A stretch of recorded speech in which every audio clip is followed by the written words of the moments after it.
In this video, I want to explain my process in making brass for a 30 BR. Connect the Dots is about sharing proven accuracy and precision guidelines, learned in competition, in a way that hunters can use in the field. Hi, I'm Jason Stanley. Welcome to Connect the Dots. Now, I'm not actually making brass. I am transforming virgin 6BR brass into 30 BR brass to be used in short-range bench rest competitions. There are 100 correct ways of making brass. I am simply showing you one of them.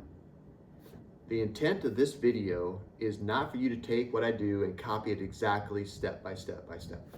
Rather, I want you to take bits and pieces of what you like to create your own process. And that's exactly what I did.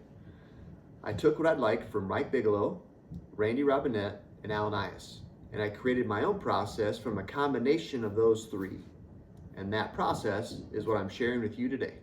If there is a key repeating term when making brass, it has to be uniformity, making every single piece of brass exactly the same.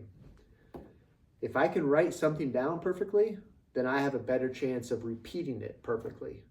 I have broken my brass making process down into 26 steps organized into 9 different phases. To save you time and make this a better experience, I've decided to do 2 things. Number 1, I saved my brass making process as a Word document on my website, ctdshooting.com. There's a link in the description. That way you can download and then make whatever changes you want to make this your own process. The second thing is I decided to break this process up into 3 different videos.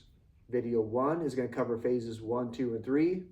The second video will be 4 and 5, and then the last video 6, 7, 8, and 9.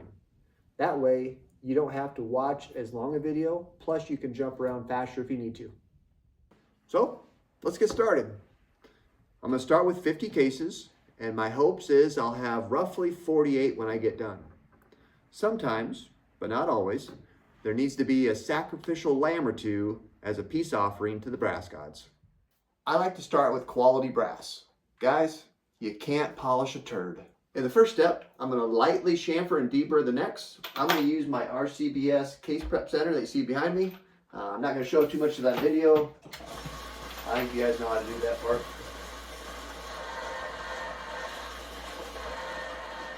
Step 2, I got to mark my cases. And all I do is I take a Sharpie and I put a vertical line at the base of the case. I also have 3 lines on my shell holder, roughly 120 degrees apart. I'll explain why I do that in the next step.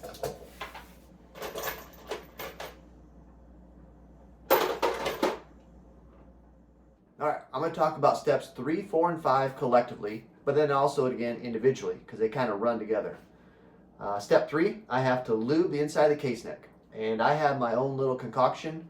I have equal parts of STP oil treatment, AMS oil, and case lube. And I simply mix that together in a little container, and that's what I'll use to lube the inside of my necks. I then expand the necks, which I'll show here in a little bit.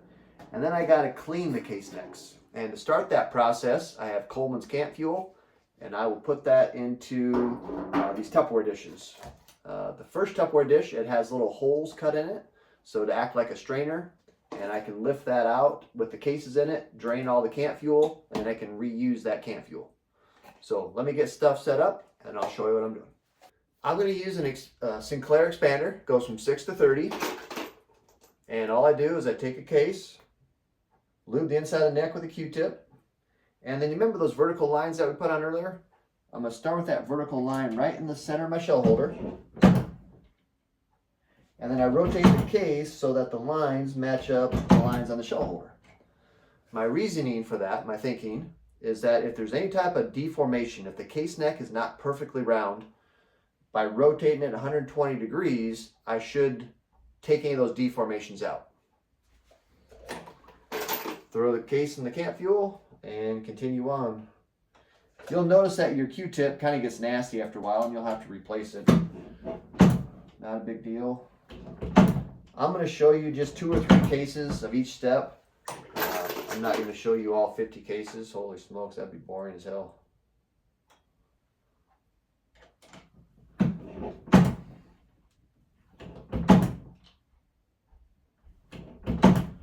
there we go. I'm still on step 5. I have my cases in the camp fuel, and I'll drain them.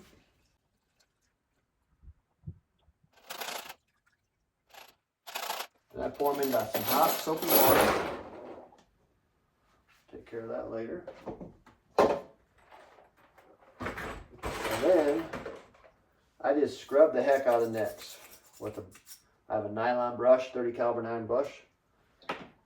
Put them in my rinse bucket.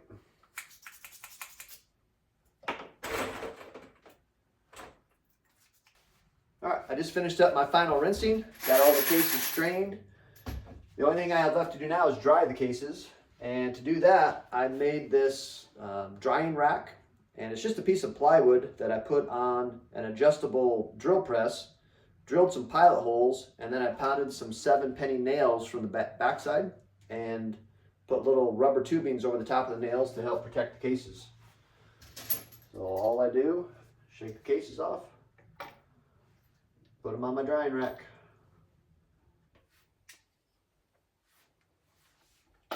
All right, phase 1 is done. Phase 2, step number 6, I want to full length resize all these cases. Now, resize is not the correct word. I'm using my full length resizer die, but I am not bumping the shoulder back and I'm not putting any neck tension on there. I am just using that die to make sure everything is straight. So the first thing I do is I got to measure some case necks. I'm using my micrometer here, 3298. And I'll just do 2 or 3 of them. Because I usually know what this is already anyway. 330. 3302.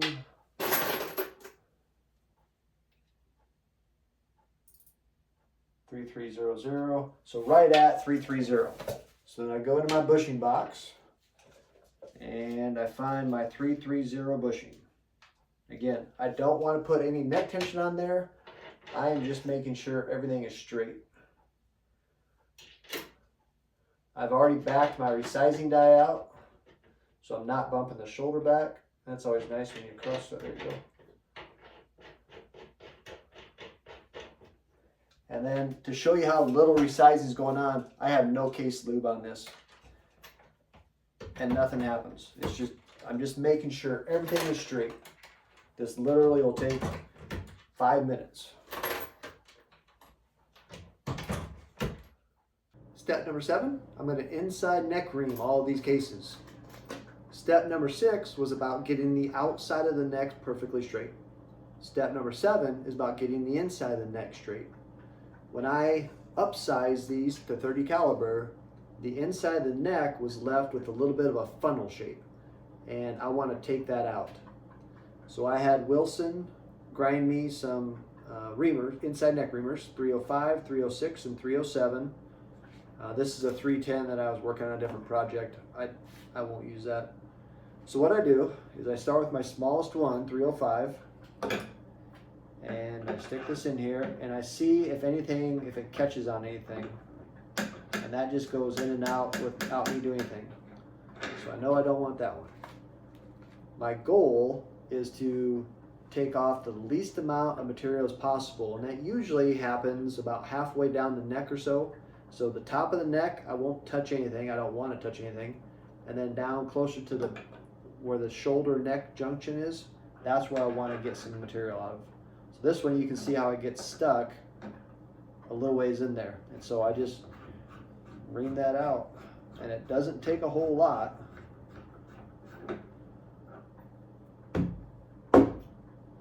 And when I look down in there, yep, about halfway down, about right there or so, I'll see if I can get a video of it, you can see where it starts to take some material out. And that's what I want to do for all these cases.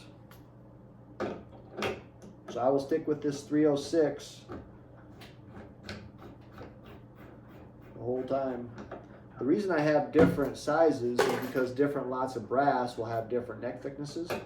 And so sometimes I'll need the 305, sometimes I need the 307, sometimes I need the 306.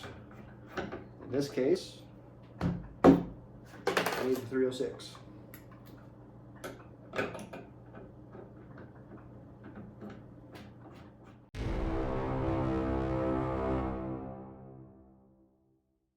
As I was working on step 7, I ran into a couple issues that I thought I'd share with you guys.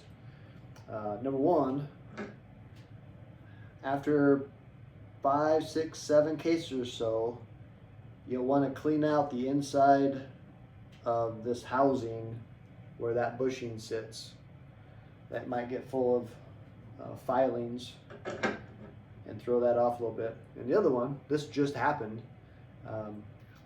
When you get to that funnel, it's going to be a little bit tighter, a little bit tougher. You can tell, like, this is nothing. But as soon as I hit that funnel, if you jam that in there, you're going to get this inside neck reamer stuck in the case. So once you hit the funnel, slow down, don't put so much pressure going in, and kind of let the reamer work its way in by itself. Otherwise you'll get that stuck, which is what just happened to me before this. Some shooters, they want to skip that last phase, phase 2, the inside neck reaming. Got it, understand. But if you are a neck turner, you're going to turn your necks, which is phase 4, you cannot skip this next phase, phase 3. Trimming the necks to a uniform length is an absolute must, and I will explain more of that when we get to phase 4. In this step, step 8, I want to uniform the necks as close to the chamber length as possible. I like to go 2 thousandths under. If the cases are already under that, then I just uniform to the longest one. The first thing I do in step 8 is I measure some cases. The chamber that I am using these cases in is a 1.520. So I just measure some cases here. 1.518.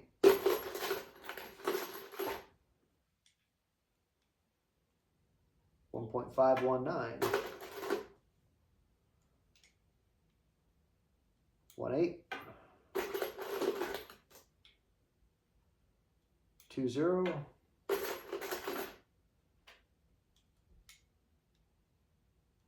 19.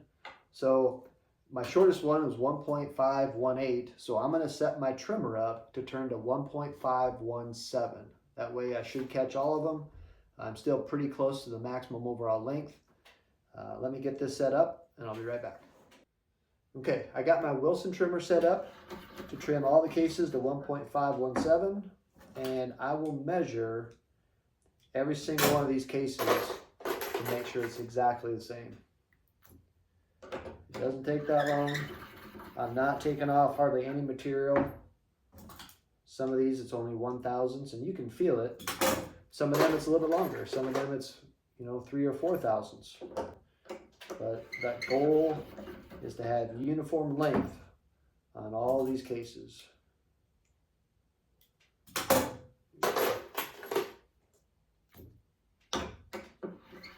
In step 9, I need a chamfer and debur the case mouse. I'll be using my RCBS Case Prep Center again, and once I get these cases done, so is this first video. If you want to continue on to phase 4, neck turning, please click on the next video.